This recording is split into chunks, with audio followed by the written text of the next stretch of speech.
জায়গা করে দিও। আল্লাহ সত্য আসমানকে কাঁপিয়ে দিয়ে আসিয়ার চোখে নূর দিয়েছিলেন আল্লাহ।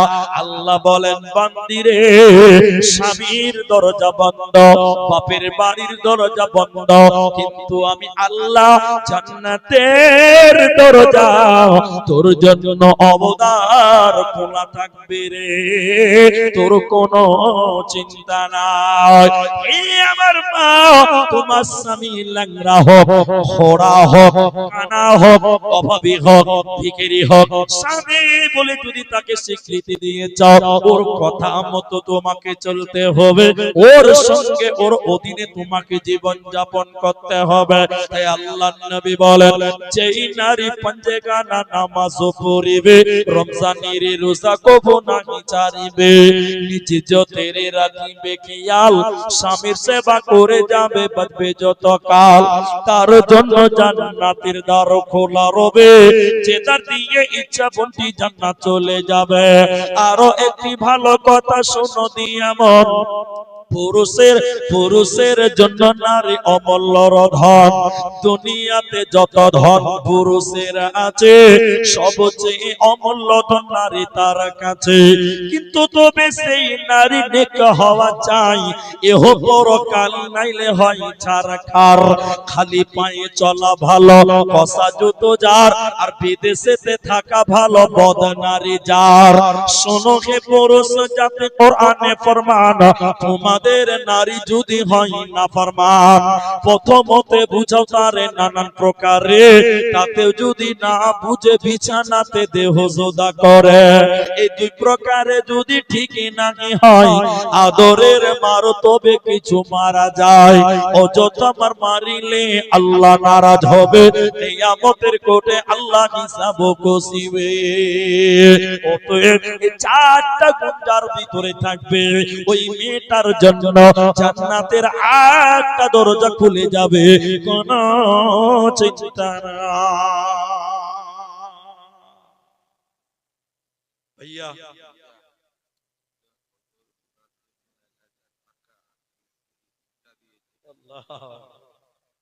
আমি ওটা বললাম কোন জঙ্গলের পাখিটা প্রথমে বলে দিয়েছি।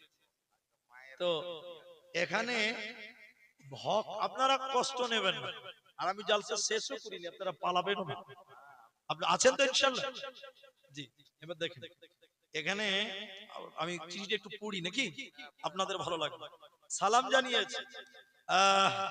আপনার কাছে আমার একটা অনুরোধ, আপনার কাছে আমি দুটো গজল শোনার আবদার রাখছি। একটা হলো কোন জঙ্গলের পাখি, মানে আজ মন মন চঞ্চল রে ভাই, কোন জঙ্গলের পাখি, যেটা বলেছি ইনশাআল্লাহ আলহামদুলিল্লাহ। একটা হলো, আচ্ছা অন্যটি হলো তুই বুঝাইলে বুঝিস না, ওটা হলো। তারপরে আচ্ছা অন্যটা হলো মায়ের গজল, শরীফউদ্দিনের, আমি দান করছি 500 টাকা। টাকা, আচ্ছা স্বামী স্ত্রীর নামে বাবা মায়ের জন্য 500 টাকা। আমার মা ইন্তেকাল হয়ে গেছে, মায়ের জন্য দোয়া করতে বলেছেন, 5 মিনিট দোয়া করতে, এবং 30 কেজি ভুট্টা দিয়েছে। তো মায়ের গজল আছে ইনশাআল্লাহ, তো হবে। আপনারা যেটি মানুষ আছেন ভাই, আমার বক্তব্য কিন্তু শেষ হয়নি। তা আপনি আপনাদের এখন 25 বাজে, আপনারা 12টা অবধি আছেন তো ইনশাআল্লাহ? বলেন একবার ইনশাআল্লাহ। এখন আপনি পুরুষ কেন একটু প্রমাণ করি। এতক্ষণ তো মেয়েদের কি বলে, আপনি পুরুষ কেন? এটা মসজিদে জালসা দান করছেন, এই যে জমা হচ্ছে, আমি একটু দোয়া করব, আপনারা ধৈর্য হারা হবেন না, এটা একটু বলে দিচ্ছি। ঠিক আছে, রামিজ আলম ডক্টর সাহেব, তিনি 5000 টাকা দিয়েছেন। আল্লাহ তুমি তাকে ভালো রাখো, সুস্থ রাখো, বলুন আমিন। আল্লাহ বাবা মারা গিয়ে থাকলে আল্লাহ বাবাকে মাফ করো, বলুন আমিন। আমি দোয়া করব, জমা রাখি। তো ভাইয়া আপনারা উঠবেন। এবার আপনি পুরুষ কেন, আপনি পুরুষ কেন, এটা আপনাকে প্রশ্ন যদি করা হয়, তাহলে আপনি এরকম এরকম মোচে তেল দিয়ে বলে, উনি সাহেব আমাকে দেখে পুরুষ মনে হয় না আপনার? আপনি পুরুষ কিনা এটা যদি জিজ্ঞাসা করি, তাহলে মোচে এরকম লাড়বেন আর বলবেন, হুজুর আমি পুরুষ কিনা আপনার সন্দেহ হচ্ছে, আমি 4 ছেলের বাপ, আমি পুরুষ হব না তো কে পুরুষ হবে? আচ্ছা বলেন, সন্তান জন্ম দিলে কি পুরুষ হওয়া যায়? আপনি তো বছরে একটা দেন, কুকুর এক বছরে 12টা দেয়। জি ভাই, আপনি বছরে একটা জন্ম দিতে পারেন, কুকুর শিয়ালে 1 ডজন দিতে পারে। পাগলও বাপ হতে পারে, পাগলিও মা হতে পারে, জন্ম দিতে পারে, কিন্তু আদর্শবান মা হতে পারে না, আদর্শ বাপ হতে পারে। আমার এই কথাটা খালি শুনবেন, আপনি পুরুষ কেন? আল্লাহ কোরআন বলছে, হে পুরুষ, আর-রিজালু কাওয়ামুন আলান নিসা,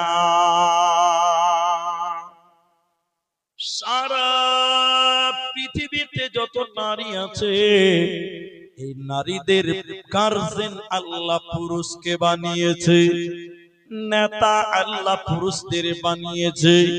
পুরুষেরা হুকুমতি চালাবে, নারীরা পুরুষদের অধীনস্থে বাস করবে। তোমরা নারীদেরকে তোমরা চালাবে, নারীরা তোমাদের জীবন সঙ্গী হয়ে চলবে, তোমার অধীনস্থে তোমাদের মেয়েরা চলবে। প্রশ্ন হলো, তুমি নেতা কেন? তুমি পুরুষ কেন? তোমাকে গার্জেন বানানো হলো কেন? কেন কেন? দুইটি কারণ পুরুষদেরকে আল্লাহ কোরআনে বলেন। 1 নাম্বার কারণ হলো ওয়াবিমা আনফাকু মিন আমওয়াল, ইনকাম করার দায়িত্ব আল্লাহ পুরুষকে দিয়েছে, আর বলেছে খরচা করো তোমার নারীদের পেছনে। ইনকাম করবে কে? রোডে পুরে ফেরি করবে, মুনিশ কাটবে, লেবার হবে, দিল্লি বোম্বাই কাজে যাবে কে? পুরুষেরা। কেন কেন কেন? তোমাদের ইনকামের টাকাগুলো নারীদের পেছনে খরচা করা, ইনকামের দায়িত্ব পুরুষের, এজন্য পুরুষকে পুরুষ বলা হয়। এখন আমরাই তো ইনকাম করি, ঠিক আছে। স্ত্রীকে দেখেন দেখেন দেখেন দেখেন, পাউডার কিনে দেই আমরা, শ্যাম্পু কিনে দেই আমরা, সাবান কিনে দেই আমরা, ভাই দেন কি দেন না? জামা কাপড় কিনে দেই আমরা, মেকআপ কিনে দেই আমরা।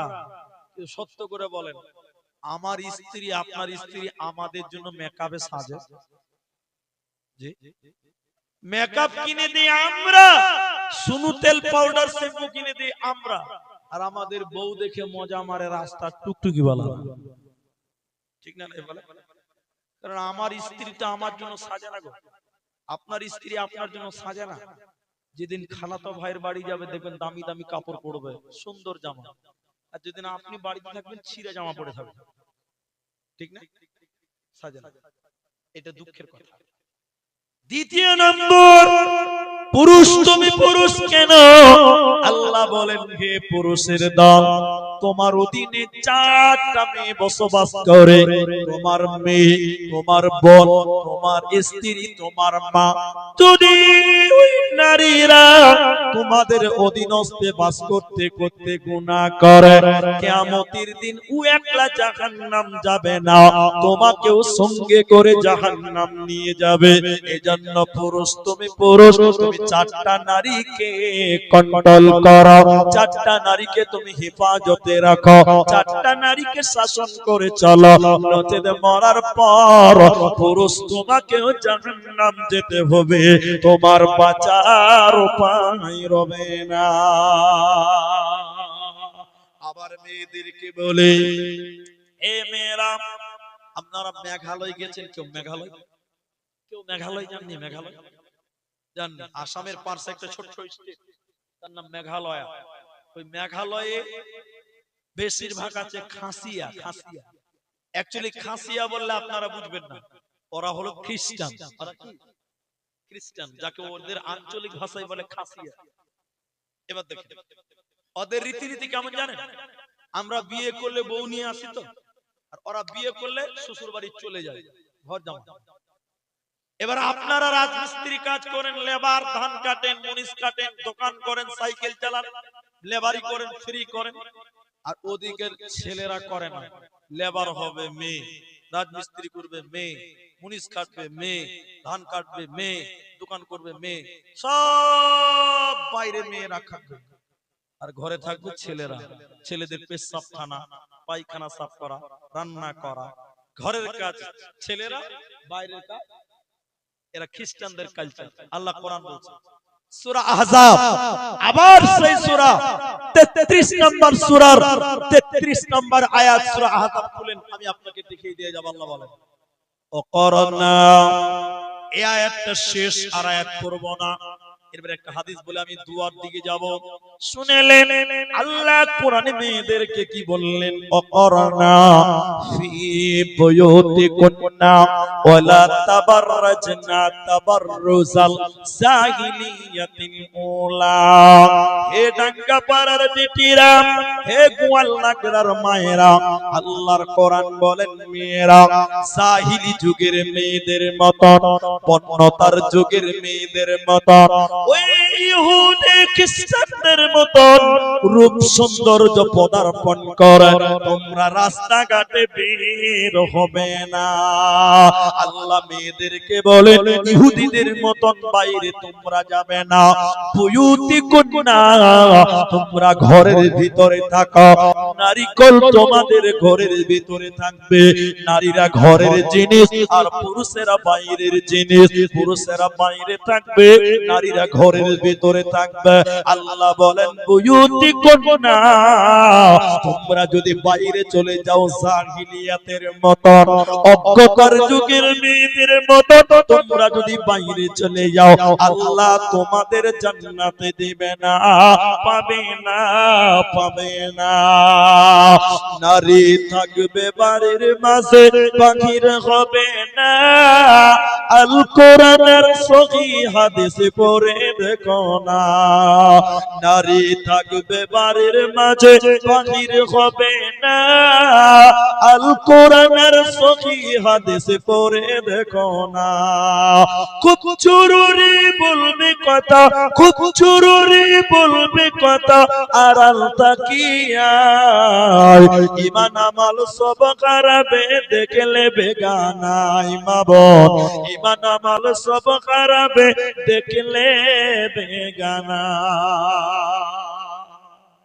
তাহলে নারীরা কোথায় থাকবে ভাই বলেন? বাড়িতে থাকবে। একটা উদাহরণ দিব, আয়াতের শেষ মর্মটা আপনি বুঝতে পারবেন। ওখানে আমার গাড়ি দাঁড়িয়ে আছে, দেখেন মোটরসাইকেল, সাইকেল, চার চাকা, যত বিমানেও আছে, খালি ট্রেনে বাদ। চাকাতে দুটো জিনিস আছে, দুটো বলুন একবার, বলেন কটা আছে? একটা হলো টিউব আর একটা টায়ার। একটু বলবেন, ভালো লাগবে। আচ্ছা বলেন টিউবটা কোথায়, ভিতরে না বাইরে? আর টায়ারটা বাইরে। আচ্ছা টিউবের কাজ কি বলেন, আর টায়ারের কাজ কি? টায়ারের কাজ হলো রোডে, বাম্পালে, গর্তে, পাথরে, ইটে মোকাবেলা করা। আর টিউবের কাজ কি বলেন তো? টায়ারের শক্তি দাও।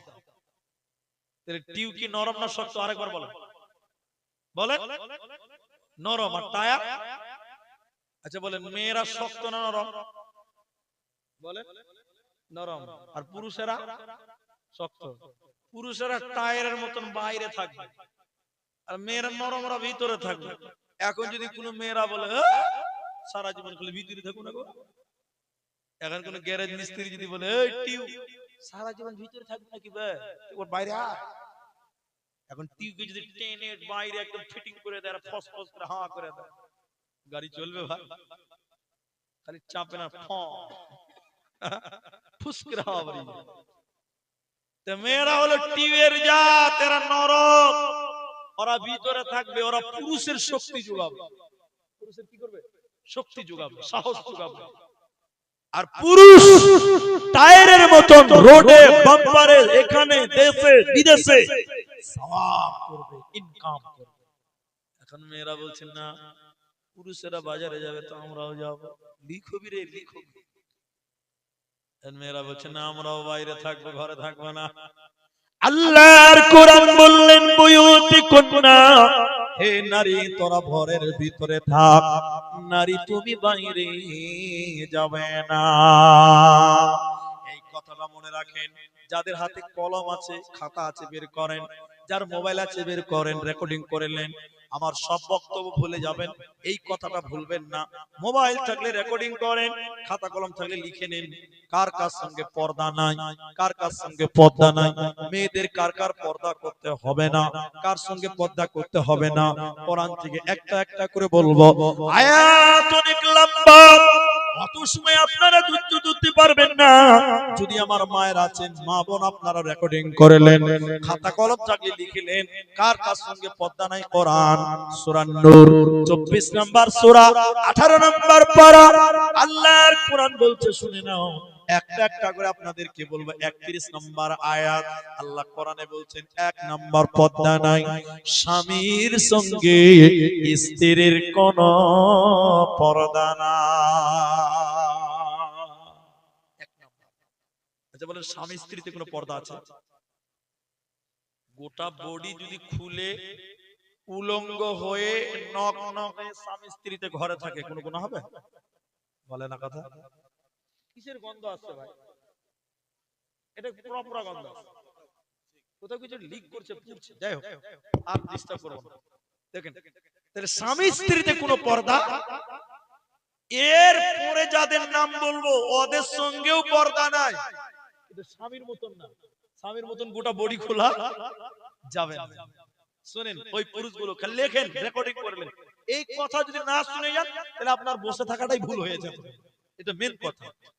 দ্বিতীয় নম্বর, স্বামীর বাপ শ্বশুরের সঙ্গে মেয়েদের কোন পর্দা নাই। কিন্তু শ্বশুর যদি ইয়ং হয়, যুবক হয়, বৌমা তুমি শ্বশুরের একাই খিদমত করতে যাবে না, তুমি তোমার শাশুড়িকে নিয়ে খিদমত করো, অথবা তোমার বরকে নিয়ে খিদমত করো, তার বাপের। তুমি বৌমা, তুমি শ্বশুর, ইয়ং শ্বশুরের একা খিদমত করতে পাবে না। কিন্তু শ্বশুর যদি পুড়িয়ে যায়, প্যারালাইসিস হয়ে গেছে, চোখে দেখতে পাই না, লুঙ্গিতে পেশাব পায়খানা হয়ে যায়, বৌমারে তুমি শ্বশুরের লুঙ্গিটা চেঞ্জ করে দাও, আর একটা লুঙ্গি পরিয়ে দাও, গোসল করে দাও, সাবান মাখিয়ে দাও, তেল দিয়ে দাও, জামা পরিয়ে দাও, তোমার কোনো গুনাহ হবে না। এখন দিচ্ছে বৌমারা, দিচ্ছে। আমাকে এক জায়গা থেকে বলেছে, বৌমারা দেখে না, আমি বলছি যে আল্লাহ শুকরিয়া আদায়